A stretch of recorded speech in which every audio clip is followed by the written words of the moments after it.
Let's create something unique from my Radha's kangan. અને એની માટે આપણે જોશે વેલ્વેટનો એક કાપડ અને છે ને આ કંગનને છે ને મેં તેનાથી કવર કરી નાખ્યું, જે તમને વિડીયોમાં દેખાય છે એવી જ રીતના દોરાની મદદથી. અને છે ને આવી રીતના મેં ઘણી બધી રીંગો બનાવી છે અને ભાઈ બહુ વાર લાગી હતી, પ્રોસેસ લાંબી છે પણ રિઝલ્ટ પણ એટલું જોરદાર છે. તમને આગળ વિડીયો જોશો એટલે ખ્યાલ આવી જશે. હવે આપણે જોશે સમ ડિઝાઇનર મિરર અને છે ને એક ગમ જોશે. હવે આપણે જે રીંગ બનાવેલી છે એની સેન્ટરમાં છે ને ગમ લગાવી અને રાઉન્ડ શેપવાળું છે ને મિરર લગાવી દેવાનો છે. ત્યાર પછી છે ને મારી પાસે લીફ શેપવાળા મિરર હતા, તો મેં છે ને ફરતે ગમ લગાવી અને એને પણ લગાવી દીધા છે. અને છે ને જોતામાં મારું સરસ મજાનું એક ફ્લાવર બનીને રેડી થઈ ગયું હતું.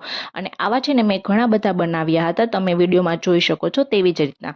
ત્યારબાદ આપણે છે ને મોટા વ્હાઈટ મોતી લેવાના છે અને તેને નીડલની મદદથી આપણે છે રીંગની સાઈડ ઉપર અટેચ કરવાના છે. તમને વિડીયોમાં દેખાતું જ હશે કે મેં કેવી રીતના અટેચ કર્યા છે એવી રીતના.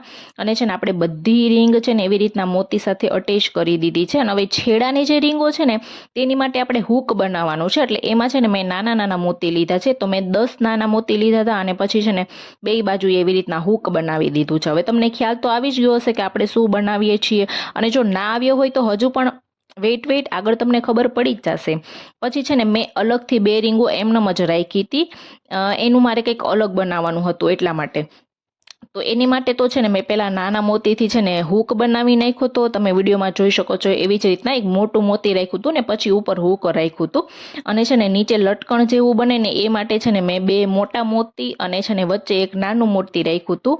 એન્ડ હિયર ઇઝ અવર ઝગમગવાળું તોરણ અને ટોડલિયા તૈયાર છે.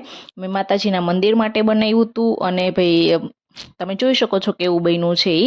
અને આવા જ વિડીયો જોવા માટે મારી વ્લોગ્સ વિથ હેતલ ચેનલને સબસ્ક્રાઈબ કરી નાખો.